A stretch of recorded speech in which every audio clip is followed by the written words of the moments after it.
very slowly, give people a chance to get logged on.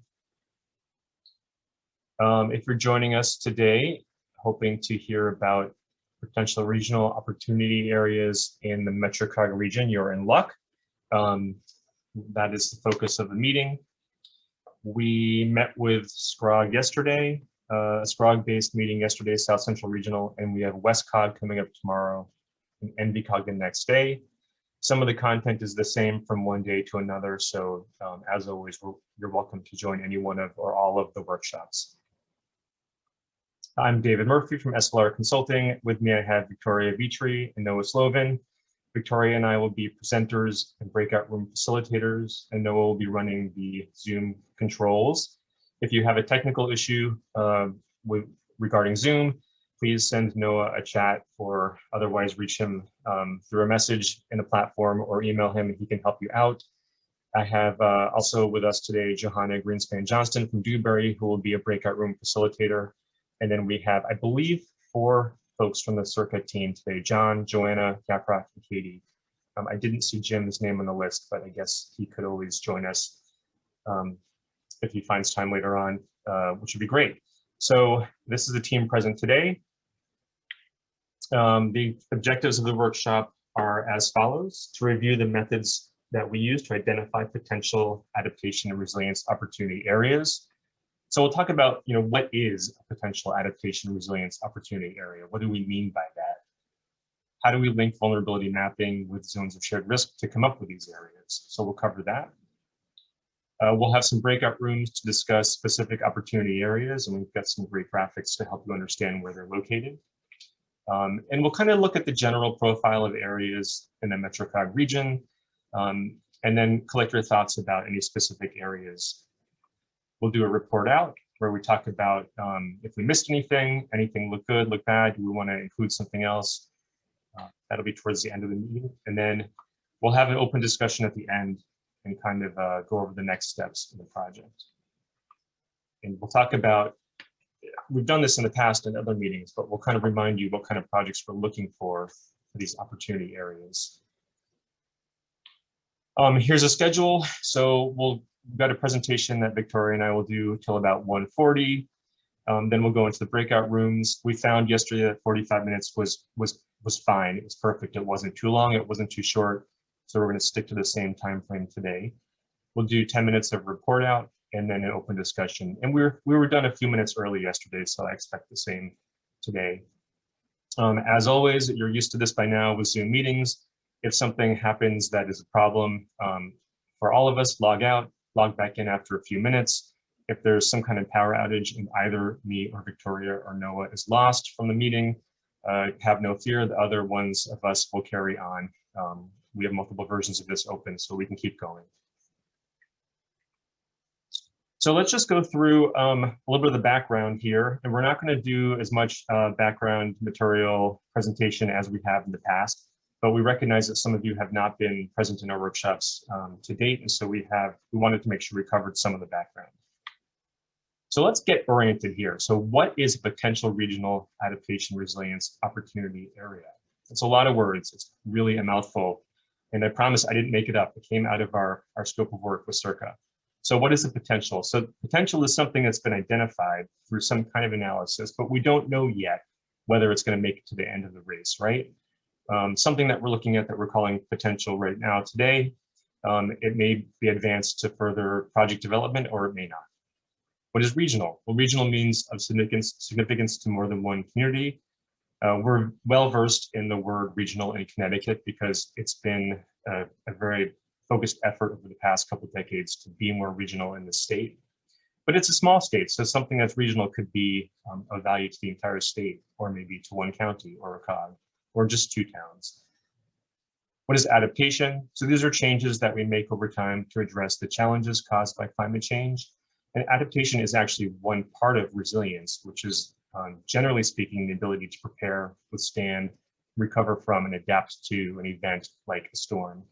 There are a lot of definitions of resilience. That's really the one that we kind of mean right now in the context of a potential regional adaptation resilience opportunity area, including all those 4 components: prepare, withstand, recover, adapt. An opportunity, Opportunity is a tricky word, right? So that's usually something that's a challenge, and we've kind of put a positive spin on it. It's something that we can do where we have a challenge that exists. And so in this context, it's typically, we're talking about a climate-related challenge like flooding or heat. And then an area. So an area, we don't mean one parcel, we don't mean hundreds of parcels. Potentially we could, but we don't intend to mean that only. So this is a part of a community, part of a municipality, or maybe a neighborhood. So it's just a boundary that we draw that doesn't follow parcel lines or roads necessarily, but it's a piece of the community. All right, so hopefully that gives you a good introduction to what we mean by potential regional adaptation and resilience opportunity area, which continues to be a mouthful for me. So how did we get here? We've had a lot of discussion over the past year. Perhaps you followed along with Resilient Connecticut Phase 1. CERCA presented the results of Phase 1 at the summit this past fall, and we also talked about transition into Phase 2 at the summit. We've been meeting with the COGs since October of 2020, the monthly COG board meetings, but also some of the subcommittee meetings, such as the Transportation Technical Advisory Committees and such, giving them updates all along. We had a series of workshops in January and February 2021, focused mostly on the climate change vulnerability assessment and the index that we developed, which has the acronym CCVI. You'll hear Victoria use that acronym a little bit later. We also focused on the zones of shared risk. And because we couldn't cover everything in the workshop series in January and February, we also had a webinar in March of 2021 to give an update on the CCVI process. Perhaps some of you have seen the viewer, the ArcGIS online viewers, to look at the CCVI and zones of shared risk. And if you haven't, we'll definitely touch on that topic throughout this workshop today. Remember, the area of focus is Fairfield and New Haven counties, which is where CERCA is allowed to spend the funding that they received from HUD for this project. We don't really work with counties in Connecticut. County governments don't really exist, so we work within COGs for planning. So there are 4 COGs that are involved here. We're focusing on all the 51 towns in the 2 counties for the heat and flood related assessments, but we are focusing on the 33 really towns with transit-oriented development potential today. So there are 31 towns that have TOD potential by virtue of having direct access to a rail line.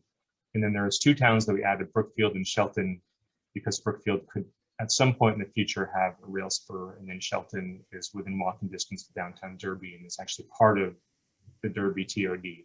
So that's 31 towns that we're focusing on. You might be wondering, I don't remember stopping at a train station in North Haven. Well, there are towns that we're including that may have potential for TOD in the future. We are not starting from scratch for this project. We did not start from scratch. We worked hard with the COGs to collect a lot of information.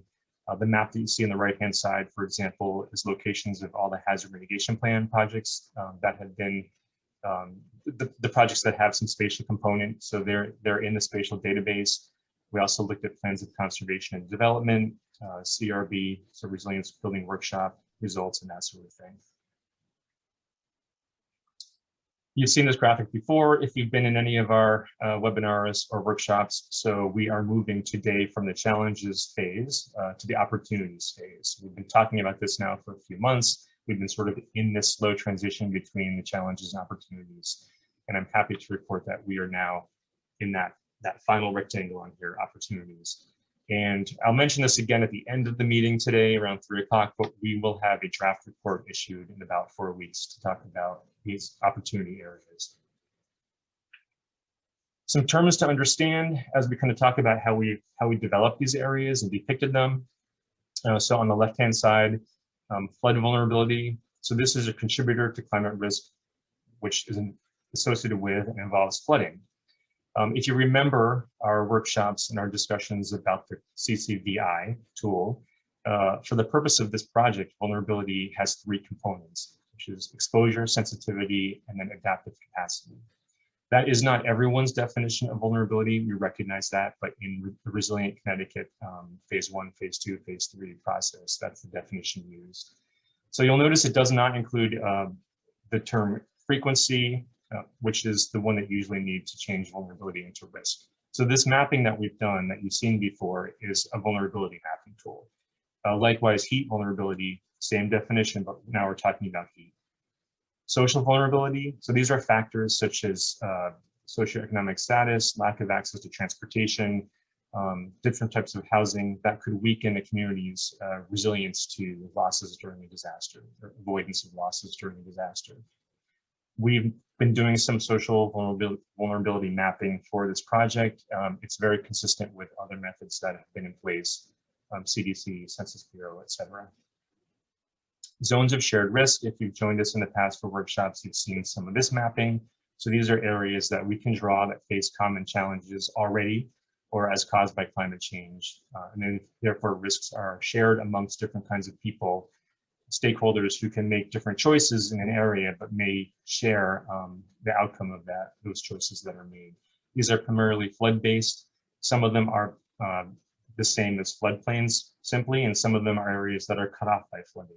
Some of them are areas that are near flooding but have cascading impacts. A regional asset or a regional piece of infrastructure, these are assets that serve more than one community, right? Remember that word regional that we defined a few minutes ago. Areas of planned development, these are areas identified in POCDs or regional POCDs for a variety of development, redevelopment types of projects. So we do not mean half of a town where single family homes will be developed, perhaps. We know that is going on, but we're looking at redevelopment, mixed uses, that sort of thing. Commercial, industrial, residential, and this in proximity to one another, perhaps municipal and other kinds of uses as well. Federal opportunity zones, these are defined by the feds. So these are zones that provide tax benefits to people and companies to spur investment. And the state of Connecticut recognizes these zones, and you can go right on OPM's website and see where they're located. And then finally, TOD, transit-oriented development. So this is development that supports creation of compact, pedestrian-centered mixed-use communities around transit or train stations. So those are all important terms. You're going to see them come up again and again throughout the presentation and the discussion today on the information sheets that we have for each of the opportunity areas. And the reason they're important to remember, just tuck this away, is we want to see how those areas that we've identified include or do not include these factors listed here. Here are just some views to go along with those definitions. So the left-hand side is the mapping of the flood vulnerability for the MetroCOG region. And the darker blues have the higher flood vulnerabilities, and therefore we assume over time we'll have the higher flood risk. So largely aligned with rivers and the coastal flood zones, but some of them are related to drainage-related type issues and non-riverine, non-coastal flooding as well. On the right-hand side, we have the heat mapping. Probably not a big surprise if you've looked at the TPL or the Yale mapping for heat risk. It looks similar to this, so the developed areas typically have kind of the higher heat vulnerability, and therefore the higher heat risk. And they oftentimes followed transportation corridors, development, that sort of thing. But you can see that some of the areas are in more rural outlying parts of these communities. The social vulnerabilities on the left-hand side. So one important thing about social vulnerability mapping, it often follows the boundaries of Census Bureau blocks and groups, because that's the way that the data is available and aggregated. So you can see Bridgeport, parts of Fairfield and Stratford, and even parts of Trumbull have kind of a relatively higher index. Right-hand side is an image of a zone of shared risk. We chose this one because it very simply shows zones that are aligned with coastal flood zones. So those are the darker green polygons that you can see, but then the light green polygon shows an area that can be cut off if flooding occurs. So there are different kinds of zones of shared risk, and they can be nested. And that's kind of an important concept to remember as we discuss these opportunity areas today. Again, these are all things that have been showcased in previous workshops and meetings, and you can go onto the Resilient Connecticut webpage and go right to the story map for this project, and you can kind of learn more about zones of shared risk. Here are some examples of regional assets and infrastructure. So there's really kind of three categories or buckets of a regional asset. There are assets and infrastructure that serve the region by spanning boundaries, right? So they actually are located in more than one community. A good example is something that's linear, like a highway or a railroad system. And then you've got assets that serve numerous communities from one location. So they're located only in one town, but they serve many. So it could be a state facility, it could be a hospital, a port, et cetera. And then we've got regional economic assets, which are a little bit more challenging to identify because we can't just get this from a list typically. So major employers, major employment areas, large tourist attractions, museums, historic districts. Don't forget that here in Connecticut, the State Historic Preservation Office is under DECD. So the state recognizes the economic value of historic structures and resources. Long Wharf area, Steel Point area, shopping malls, et cetera. So this is what I mean by regional assets and infrastructure. Some other graphics just to get us squared away before we jump into the opportunity areas. So on the left-hand side, this is an example of a planned development area. This is a polygon in Fairfield that one of our GIS analysts drew based on a review of the Plan of Conservation and Development. So here we're probably talking about redevelopment potential in the downtown Fairfield area and infill type projects. So not only residential, but also including residential and mixed uses. On the right-hand side, on the lower right actually is a picture of the TOD plan for Fairfield. And then the upper right-hand side is kind of our interpretation of the TOD area. That gray crosshatch is a drive shed, a person driving away from the train station, how far they would get. And I believe it's 3/4 of a mile. And we do understand that the state identifies TOD areas as a half a mile radius, but there's some utility in looking a little further out in this project.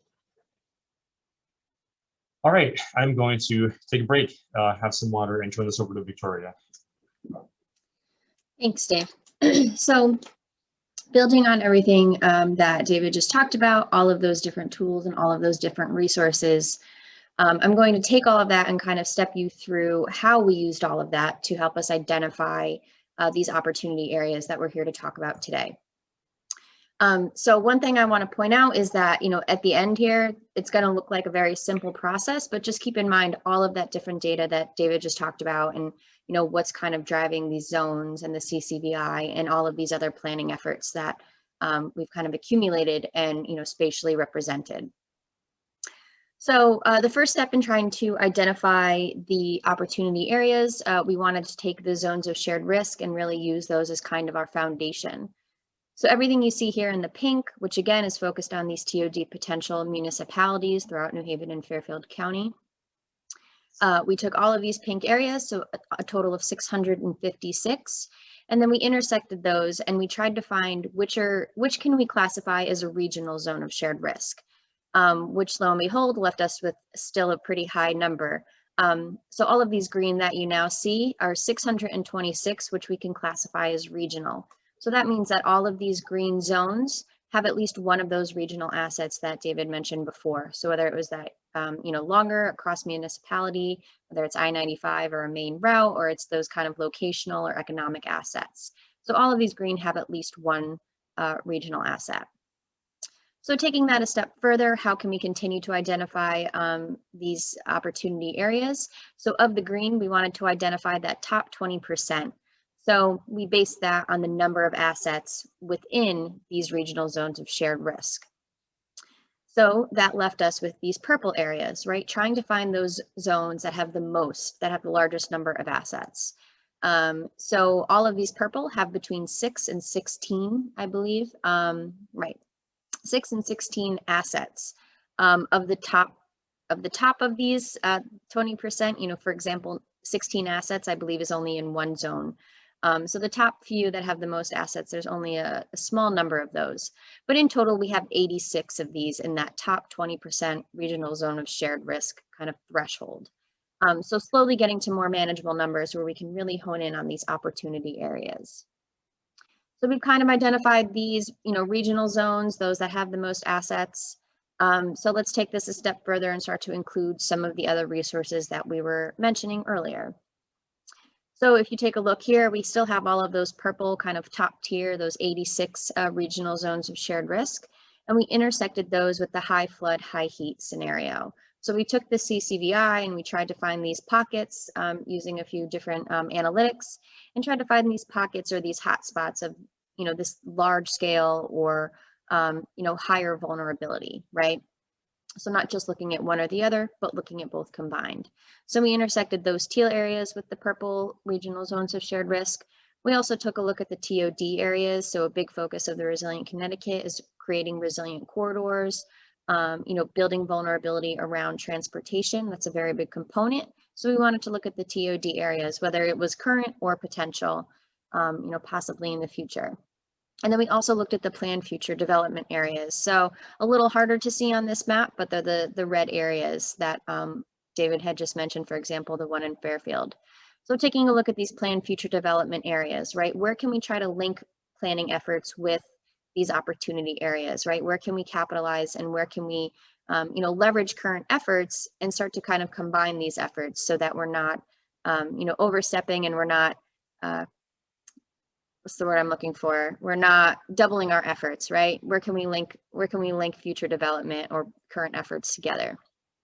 So we've intersected all of those, and then we started to. Sorry, Victoria, No, that's okay. I know. I need a prompt here. I built all of these animations into one slide just to trick Dave up as he fumbles through here. So looking at this intersection, you could see that there's some areas that are kind of perfectly aligned and others that are a little more scattered, right? We could see pockets of purple that don't have anything near them, or, the planned future development areas that aren't quite lining up with maybe the high or regional zone of shared risk. So bringing in the human element and trying to find these ultimate intersections. Now you can step ahead, Dave, for me. Thank you. So trying to find this, the perfect kind of fit here. We developed this idea of these tier 1 and these tier 2 opportunity areas. So I just want to say that it has nothing to do with priority. It's really just a way that we're trying to characterize how these opportunity areas are aligning with all of these different resources. So if we look at this image here, we have a tier 1, and I believe both of my examples here are in Stratford, so we can get an idea that they're pretty close in proximity, but they're still a little bit different. So we have this tier 1 intersection here in Stratford. We have our regional zone of shared risk, which is purple. So again, that has a large number of assets. It's intersecting and it's fully encompassed, this purple regional zone of shared risk, with our high flood, high heat scenario, which is all of that little bit of yellow beige underlay there. And then we're bringing in that TOD area as well. So all of that cross hatching. So you can see these all perfectly align, right? So this is an area that's highly vulnerable to flood, to heat. We've got this TOD area, we've got several assets, and they all kind of perfectly align. So if we take this a step further, there's still some assets and still some areas that are critical. And if you want to tap it one more time for me, thank you. There's still some areas that have this vulnerability, that have these assets, but maybe one or two of these characteristics are missing, or maybe sometimes they're not perfectly lining up. So this is an example here, again, just south of the one that I was showing you in Stratford. So we can see that it still, again, it contains that regional zone of shared risk. So we have a few assets in here. It is in proximity to a TOD, but it's not directly, or it's not really within a TOD area. And it's not fully encompassed by the high flood, high heat. So there's a couple patches here that it's not fully encompassed. The majority of the area is, but if you were to take a look at the region wide, there's a few other tier 2s that, it's a very patchy. There's a couple pockets here that are high flood, high heat, but some other areas that aren't quite as high. So again, not perfect intersection, right? But we still want to acknowledge those areas that are vulnerable and have the assets and have potential for projects and to be an opportunity area. So taking a look at those intersections, taking a look at all of those resources, this is what we have identified. So we have a few, obviously this is a slightly smaller region. I guess I could have given us a more zoomed in graphic here, but that's okay. We can dive in a little bit closer with some worksheets that we have to follow. So you can see we have a couple tier 1s and a couple tier 2s throughout the MetroCOG region. So again, these are where we have a lot of that kind of ultimate intersection, right? That sweet spot of the vulnerability, the regional assets, and some TOD areas. And you'll look too on this map, we do also have critical facilities. So a lot of these opportunity areas do contain municipal critical facilities, and some even contain some shelters. So really trying to find out what's going on in these areas. So now we showed you the opportunity areas. So now let's take a slightly deeper dive into characterizing these areas, right? How are we trying to identify what's going on in these opportunity areas to carry this forward into phase, through the rest of phase 2 and then into phase 3 in project development. So I think there's a few things that we want to keep in mind here as we're discussing in the breakout rooms and as I'm going through some of the following worksheets. All of these adaptation and resilience opportunity areas are based on this overlay. So we've looked at the flood, the heat, we've looked at some social vulnerability, zones of shared risk, and the assets and the infrastructure, right? So that's what we've based our foundation on. We have developed single pages, which you can take a look. We do have them today to talk about, but they are also on the Resilient Connecticut website. So if you wanted to take a look at each area and really dive into the numbers and what's driving vulnerability and some of the assets in each of the opportunity areas, whether it's MetroCOG or another region, we do have these kind of single flyer-esque pages, right? So again, this is a great resource. Even outside of the workshop, if you want to take a deeper dive to provide us any feedback, we do have these resources. Some other things to keep in mind when we're taking a look at the next couple sheets, we do have our flood and heat and social vulnerability scores. So these are all relative. You'll see a few different variations of scores, and we'll try to direct you on whether it's kind of a normalized or whether it's on our scale of 1 to 5. But keep in mind that anything on the higher end, so whether it's closer to 1, for example, here we have 0.9, or whether it's on the lower end, 0.5, right? 0.9 is a little bit more vulnerable, whether it's flood or heat or social, but a lot of other scoring in the CCVI is on a scale of 1 to 5. So again, 5 being more vulnerable. So just keep in mind anything on that higher end is usually more vulnerable. We have our zones of shared risk that David introduced and that we've used as the foundation for opportunity area identification. If you're cruising around our viewer and you're taking a look, or you see some of these numbers on the following sheets when I show you the graphics, we've tried to identify which drainage basin, there we go, it's not basin, it's basin, which drainage basin these zones of shared risk are located in. So for example, 7106, it's in Ash Creek.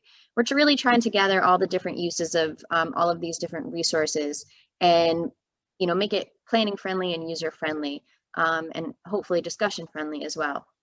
And then another thing is the areas of plan development, right? And a lot of the TOD areas, we've pulled these from community plans, right? We're really trying to honor the efforts that are going on at the municipality level, at the COG level, and really incorporating these into opportunity area identification.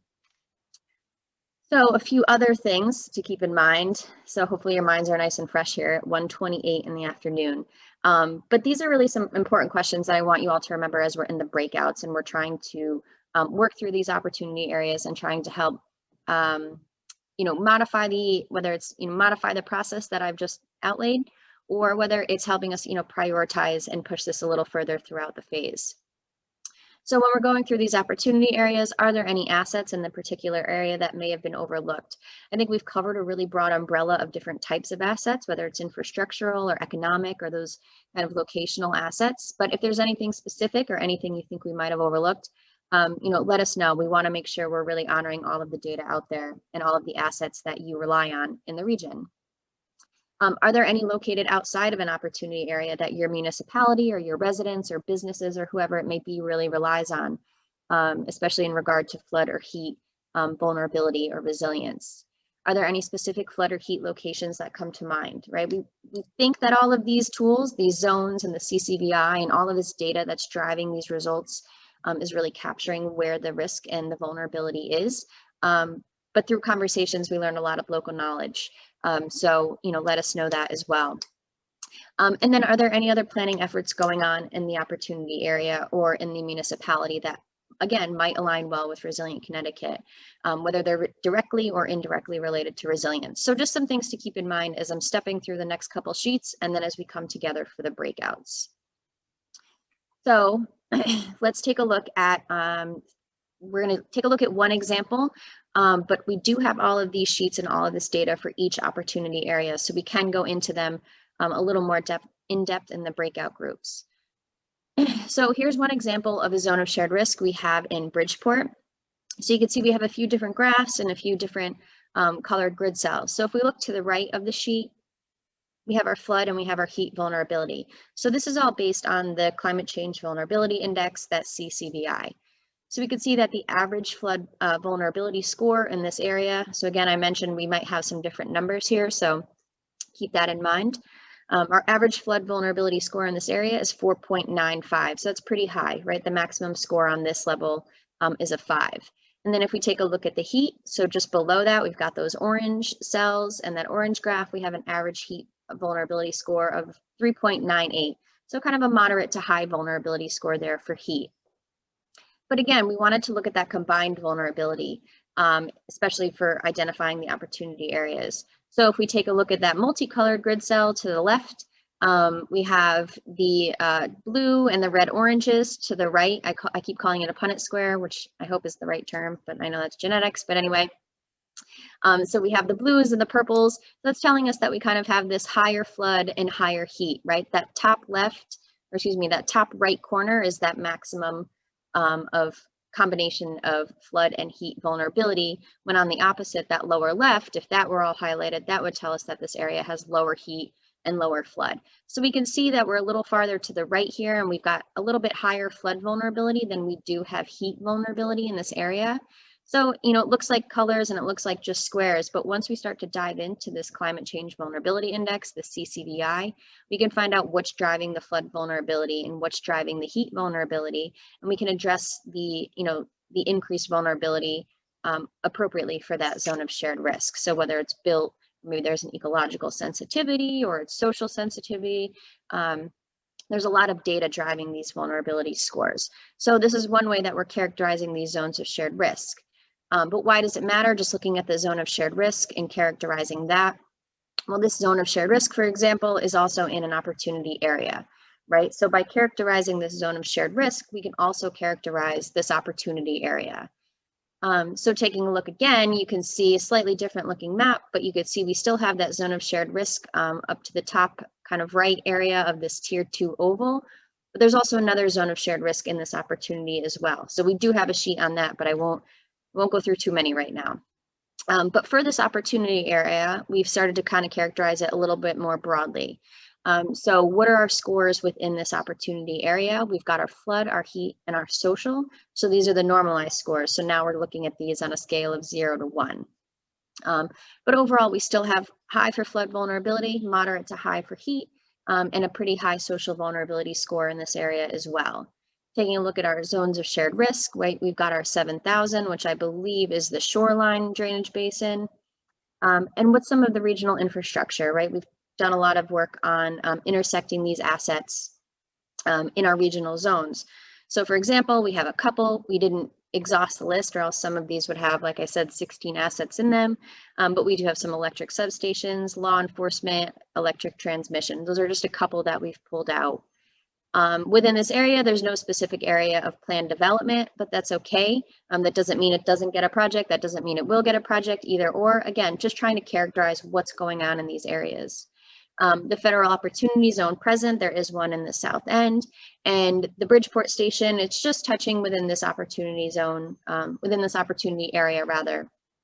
So again, understanding what's going on in this opportunity area, the numbers, the infrastructure and the assets, and kind of what's driving the vulnerability. So that way, taking a look and A, discussing with you folks, we know what's going on in the area, and then B, taking a look in the step further for projects. What does that mean, right? How do we take all this characterization and how do we begin design, and how do we implement these resilience projects, right? How do we tailor it to the level of vulnerability, whether it's social, flood, or heat?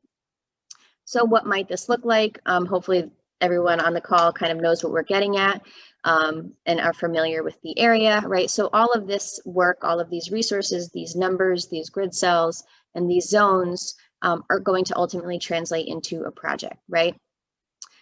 So a few questions, you know, what are the flood related benefits? What are the heat related benefits? And what are the benefits to vulnerable populations? I'm assuming most are familiar with the Resilient Bridgeport project. So hopefully you can make the links between, you know, the flood related benefits, right? Elevating roadways. What are the heat related benefits? We do have the Resilient Center in Resilient Bridgeport.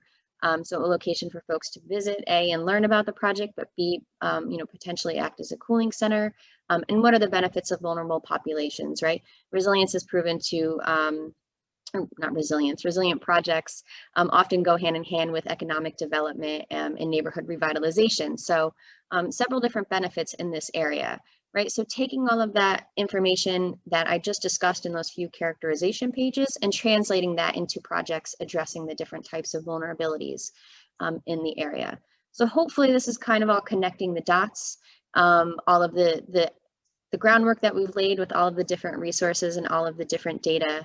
And then now you can see kind of the end goal, right? Starting to link now the beginning of phase 2 toward the end of phase 2. I believe, right, that's it. So I finished a couple minutes early here before our breakouts. That's okay. We were going to give everyone a few minutes before breakouts anyway. However, if there's any questions or any comments before we break into individual groups, we'd be happy to field those, or else we'll give everyone a few minutes and then we can join our breakout groups. So you should be able to unmute yourselves. If not, if you do have a question, you should be able to unmute. You may be able to raise a hand. I'm not sure if we have that function here. You can also throw something into the chat box as well.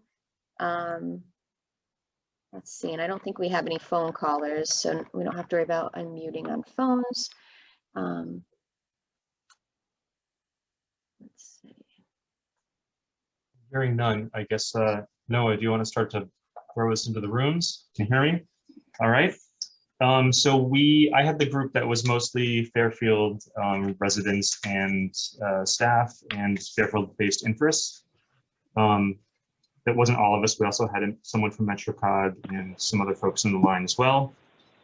We had some specific comments about the analysis, but not that many. Then we had some good discussions about the areas. So just in no particular order, one of the discussions we had about the analysis was whether or not the CCBI was correctly accounting for flood risks and vulnerabilities. We talked a lot about how the three parts of the equation, sensitivity, exposure, and adaptive capacity, come together to really give us the profile of the flood vulnerability. And ultimately, I said, even though one cell and the one next to it might have different colors, blue, the scores are pretty high for areas like the coastal floodplain in Fairfield. And it's important to kind of squint, blur your eyes, however you want to say it, and look at all the cells together. We're trying to identify potential projects that address many cells at once. And I kind of gave the example with Resilient Bridgeport. I said, had it been done prior to the, or had it been designed after the CCBI, we would have come up with a project that addressed many grilled cells at the same time. So the parallel approach in Fairfield would be to do the same, really take many cells and think of them as being addressed at the same time. We talked a little about shoreline structures and whether or not they're appropriate parts of the solution and what we mean by shoreline structures. I did take an opportunity to show the potential opportunity area in Fairfield. The two of them really were shifted northward away from the immediate shoreline because they're more focused with those TOD areas, and the downtown areas, et cetera, Fairfield Metro Station.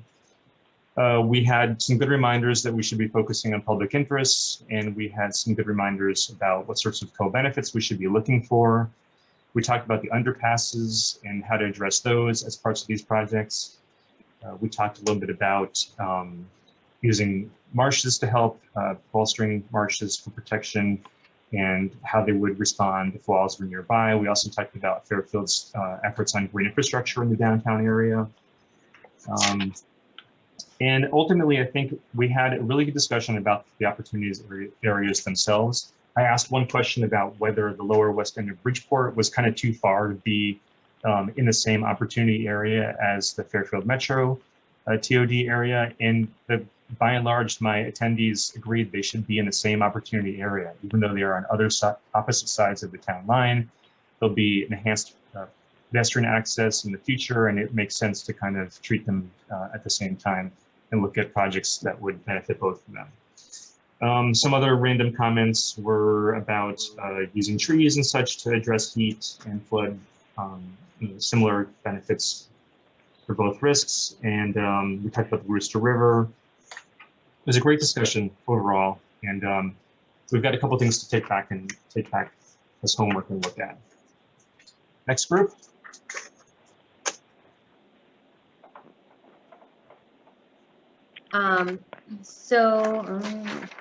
So, okay, so I had Stratford. So we had a mix of some engineers, some planners, and then some folks from the town. So a good mix. And let's see, I'll go down my list here. So talking about some assets and prioritization, did we miss anything? And really it was pointed out that we should ensure that we're taking into account, public safety facilities in those larger areas of public assembly. So whether that meant a shelter, or Katrina was referenced, so whether it's stadiums or things like that, somewhere that can temporarily house, a large number of folks if needed. We talked a little bit about specific flood and heat vulnerable areas. The area lordship in Stratford was noted as, one of the more flood vulnerable areas. But when talking about heat, really, it's, we're not 100% sure of what's impacted where in the town. So it's interesting to see this distribution of heat vulnerability, the way it is from the CCBI. Talking a little bit about evacuation routes. Let's see, nope, that's jumping ahead. Trying to take into what should we be considering when we're looking at these opportunity areas and pushing them forward. We talked about social vulnerability and evacuation routes, projects that are happening, but a lot of it comes down to what's feasible and really addressing the co-benefits of the project. So just some conversation about that. Let's see, a lot of different projects going on in Stratford when trying to link, current efforts with Resilient Connecticut. There are, there's the dike going on. There's some residential property elevations. The town has applied for some brick grants and some FEMA repetitive loss analysis. So some larger scale and some smaller scale projects, but a lot of projects going on, and then potential redevelopment not directly related to resilience, such as the Shakespeare property, and then some TOD and town center redevelopment as well. So kind of really just talking about what's happening and what's going on in Stratford, and how we can link that to, Resilient Connecticut, right? And then we talked about the evacuation routes and how they're not released ahead of time, but there are some major challenges in the lordship area. So some pretty good conversation from the assets up to the projects occurring in Stratford. That's what I've got. And unless I missed anything, Johanna, I believe you're up. Great, thanks. So our group had a geographic focus and Bridgeport area. I'd say for our conversation, we talked a fair amount about different types of data, often data that was incorporated into our initial CCBI and our vulnerability analysis, but how that data can also support project identification and regionality. So, things like how we already looked at tree cover or impervious surface areas or certain additional types of critical assets to identify vulnerability, but that can also help point ways towards what projects might be best suited for what areas by revisiting some of that information in more detail. We talked about for different regional and how we're understanding regional and critical facilities and looking at the perspective of weak points in recovery and what's important for recovery and what also can lead to harder recovery, such as lumber yards and other outdoor and storage facilities that can lead to debris flow, and how it might not be essential for operations, but really bad if things go wrong, and how we, consider those in the same framework. Other kind of opportunity areas around parks as, potential assets that can be enhanced to serve additional resilience functions, looking at areas of current and active or as well as anticipated economic development and just development, and making sure we're not waiting too long to really be involved with those actors, providing guidance, providing input on how resilience can be really integrated into development projects. And then, the future overall, especially as we go into this next phase of designing and conceptualizing projects, and how we'll be balancing not just uncertainty around specific climate projections and sea level rise projections, but also area uncertainty around development, population changes, zoning, and where areas are going to be developed and how we're kind of making sure we're recognizing that we're dealing with a very kind of complex, dynamic environment, and that's being considered in the way that we design and scope our projects, as well as provide guidance for others who are looking for guidance from CIRCA and our work here. I think that about covered it, but if anyone has anything else to add from that, feel free to chime in. And especially the CIRCA folks who were in our breakout sessions, if you missed anything, please do chime in. Yeah, the one thing that just comes to mind was, as Johanna said, this discussion about what's regional and what isn't. I think that this came up yesterday in the other one, gas stations. I think gas stations, pharmacies, and food was something that Don mentioned. So I guess that's an interesting question about how we incorporate that into our understanding of regional assets.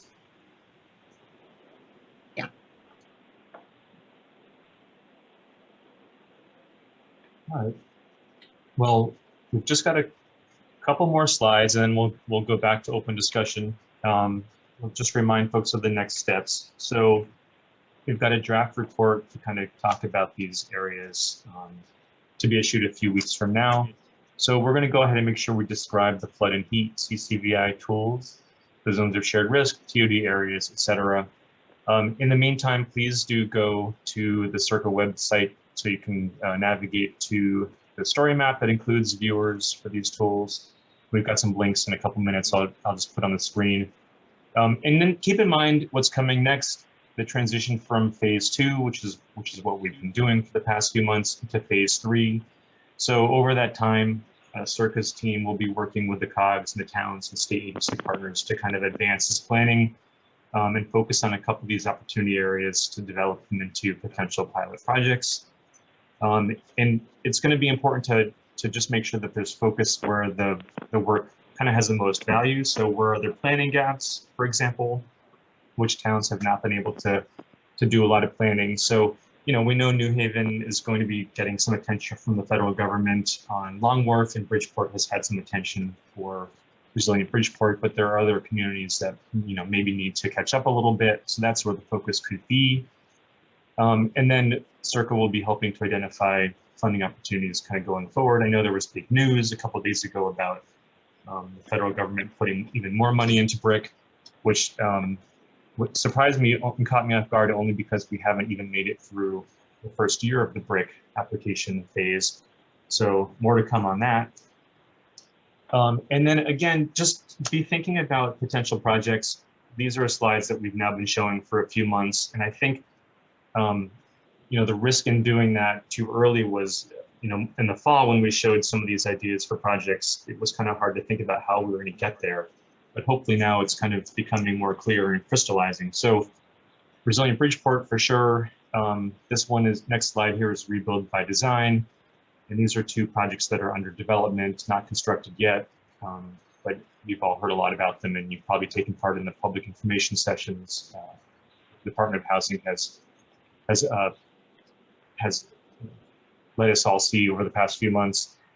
When you see these projects, Resilient Bridgeport and Rebuild by Design, what are the flood co-benefits, right? What are the heat co-benefits? Some green infrastructure that can address both. And think about how they're assisting vulnerable populations and making them more resilient. And then other examples, for example, outside the region, Meriden Green, many of you have heard about this project or you've perhaps visited it as part of a flood association field trip. It's an area that used to be developed. Now there's green space, which serves as area for flood mitigation. But you can think about, you can see what the heat-related benefits will be. Eventually, those trees will be a little larger and they will provide some shade. But it's right next to the rail station in Meriden, so it kind of fits the prototype of the example project that we're looking for as part of Resilient Connecticut. So think about the areas that we talked about today and what you would like to see in those areas that would have the flood and heat benefits. Some of the resources, and we can make sure that we get these out to everybody after the workshop. And I believe, Victoria, one of your emails the pre-workshop email probably had some of these links in it as well. So with that, back to an open discussion. Any parting comments?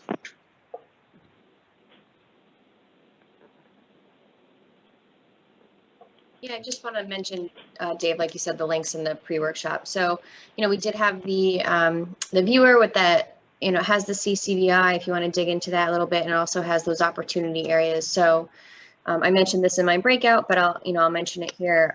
Take a few minutes and take a look at those maps and take a look at the opportunity areas, and feel free to visit that survey again. It's only a few questions, but it really gets at, some of the assets that we're including, and, there's some opportunity to provide some feedback. So if it's opportunity area related or project related, feel free to do that, or take a look at the Resilient Connecticut website as well.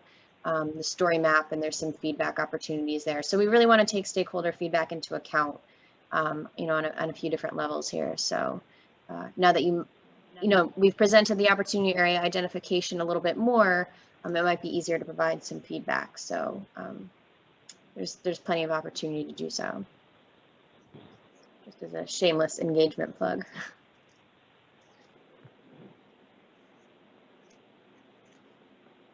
And David, I'll jump in here just with a quick closing comment from the Circa folks. We just appreciate everybody participating in this and participating back in January and kind of sticking with us through this process. And just to reiterate that, this funding from HUD and through the NDRC always had, was always going to sort of look at TOD and look at regional infrastructure as a way to complement some of the efforts that have already been done at the municipal scale to do, coastal resilience plans and community resilience building workshops.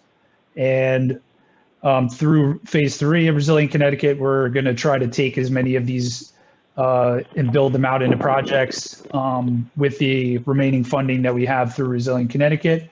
And then we're going to work with municipalities and the COGs and state agencies to look for other opportunities for as many projects as we can. And, we're really just embarking on a process that's going to take many, many years for all of us in the state to, build out that pipeline of projects. So I just want to remind everyone of that and thank everybody for participating.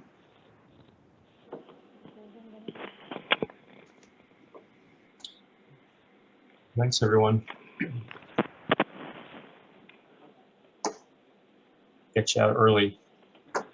Dave, do you have time for one more comment? Of course. To thank everybody, to say how important this work is for us in the community. And in our breakout session, I asked if you have a list of projects that will respond to the flood and heat index.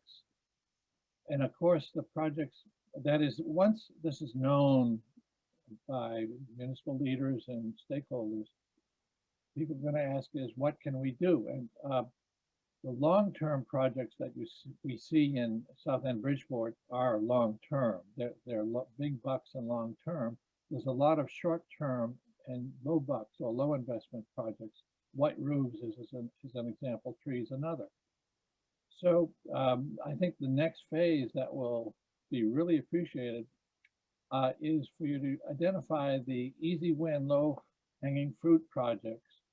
And time is of the essence. That is, an infrastructure project, if it takes 10 years in permitting, is not going to be as effective as 10 parks that are fully planted with trees, etc.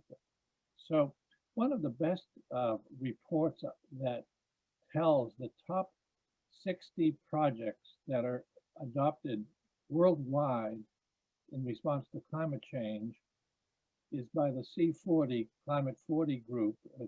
If you Google C40 Arab, you'll see that report. They took about 4 years and about 10,000 projects across the world, and they rank order them in terms of those that were least expensive and most popular. And you'll see there a list that will be a shopping list for the interested municipalities that want to know what to do to respond to your good work. Thank you, Don. And I didn't really emphasize it, but Becky had a really similar comment in my breakout session. So thank you for reminding me of that.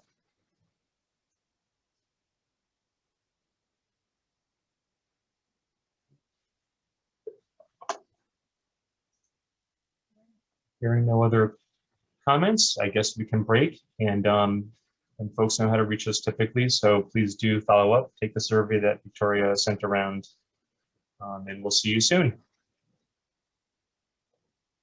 Thanks, everyone. Thanks, everybody.